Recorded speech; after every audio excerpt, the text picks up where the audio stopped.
Going? Yep.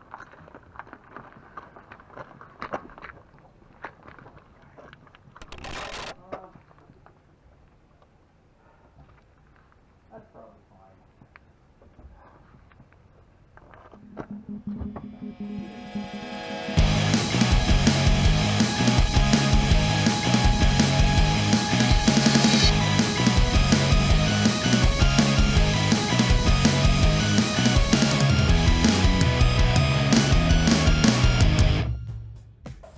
Hey, what's happening, everybody? We are here with this behind us. Yeah, we were supposed to have something else behind us for this, but the Subaru decided it wanted attention. So, in an attempt to get the Subaru back on the road, we were on street tuning, and it developed a rod knock. No! What are the odds of that happening? Right, I mean, Subaru's never rod knock. Ever. Yeah. So, you know, that leads us into a build that we weren't expecting to do, but we're gonna do. So, we've got a 2005 Legacy GT. You know, it's got 186,000 miles on it, and it's got an amazing service history. And this has been one of the lessons kind of learned from the whole thing. Is like, it doesn't matter what car it is. If it has a great maintenance history, it still doesn't change that it might develop issues. Yeah, high mileage, you know. I mean, anything can really happen. Yeah, exactly. And I mean, it's a high performance car, so they're pulling a lot of power out of these things. They make over 100 horse per liter. You know, it's 186,000 miles. It's a long time for that motor to be you know, being asked to make decent power on it. So it's not the end of the world, it's going to put a few other things a little bit more on the back burner, but we decided that we're going to film the whole process of putting it together and us deciding whether we're going to put a OE short block in it, if we're going to build it, if we're going to put a bigger turbo on it.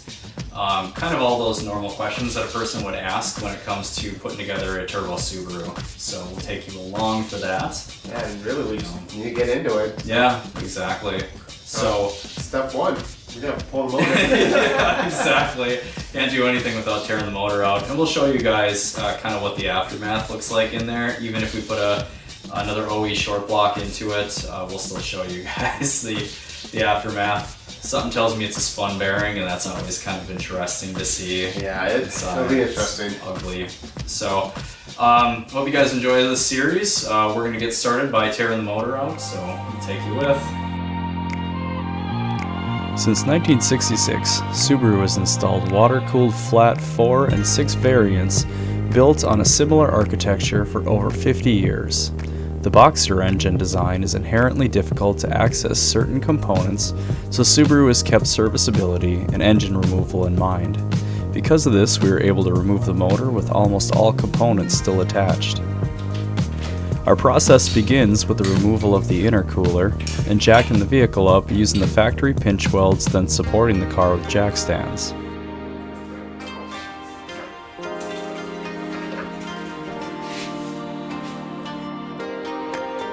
At this point, we decide it's best to simply remove the battery, which will allow us space to move the still connected AC compressor aside when the engine comes out. Draining the coolant system comes next. It's best to use a large drain pan, as the Subaru Radiator seemed to lack a petcock for easy draining. We may address this later on. Next, we disconnect the heater hoses.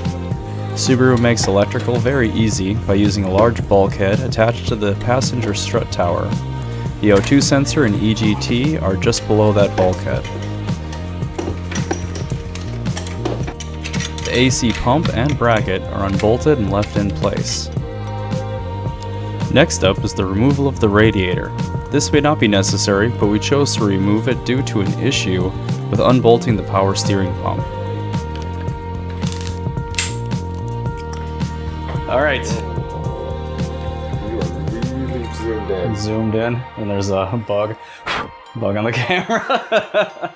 So you're probably wondering why on earth I have a drill and a drill bit, and the whole condenser is moved out of the way and the radiator is out of the way. We might have needed to move the radiator anyways, but so The power steering pump at some point was taken off, and they didn't use the 2 Torx bits that it came with. Like, they must have used like an Allen head or something for the other side and then kept the original Torx. Well, anyway, so no surprise, the Allen head's stripped out. So we're gonna have to drill this thing out because it's stripped and it won't budge.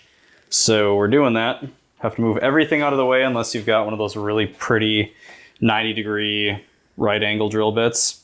So that is what I'm doing. After successfully drilling out the bolt, we disconnected and moved on to the boost control components for access to bolts holding the power steering bracket on. Once those were removed, we left the pump in place where we would be able to push it aside when it comes time to remove the engine. The downpipe and heat shield must be removed, but the remainder of the exhaust and turbo system can stay attached. We removed the M6 bolts holding on the heat shield and the M10 nuts and bolts holding on the downpipe to the turbine housing. Behind a small access plate on the engine case, you can access the flex plate to torque converter bolts. Remove these M8s by having someone hold the crank pulley while the bolts are cracked loose. Then you can rotate the engine over clockwise to access and remove each of these 4 bolts.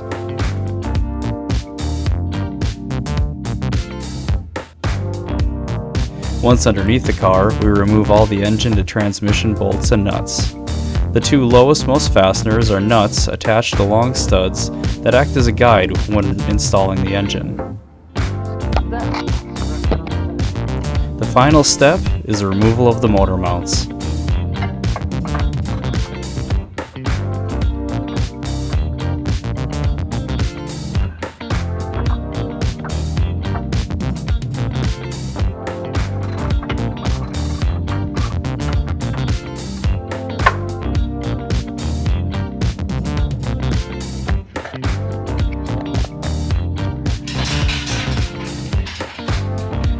Subaru provides 2 excellent engine lifting spots.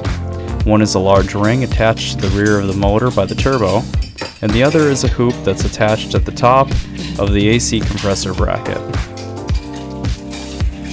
It is extremely important that you use large diameter, grade 8 or stronger fasteners to attach the engine lift points to the load leveler. Failure of fasteners could result in physical injury and damage of your engine. Take your time while trying to split the housings or pull the engine, as it's almost guaranteed that something will be missed and subsequently tested to its tensile strength if care isn't taken to go slow and cautious. Wires and hoses are often damaged when engine removals are rushed.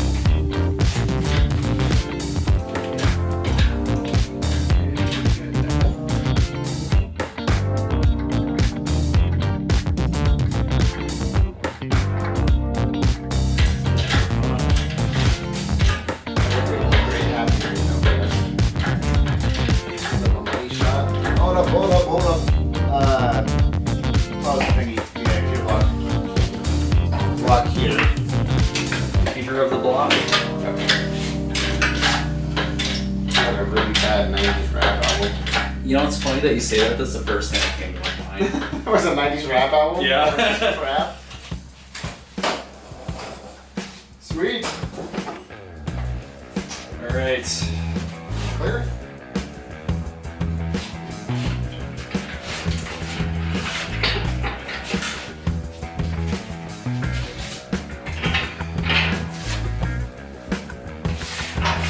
Put this on the stand. Yeah. The last little bit on this cement.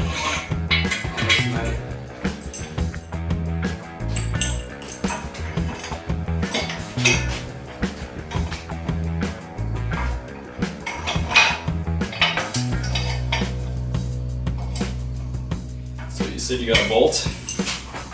Oh, coolant now. And you get coolant on your shield. Oh, shirt. That's on your shirt. Yeah. Okay, go slow.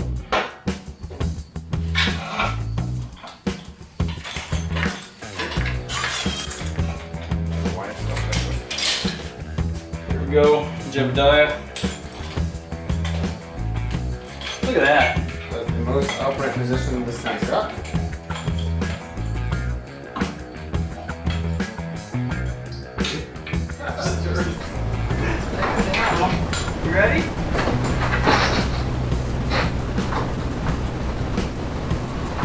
Get off the brake!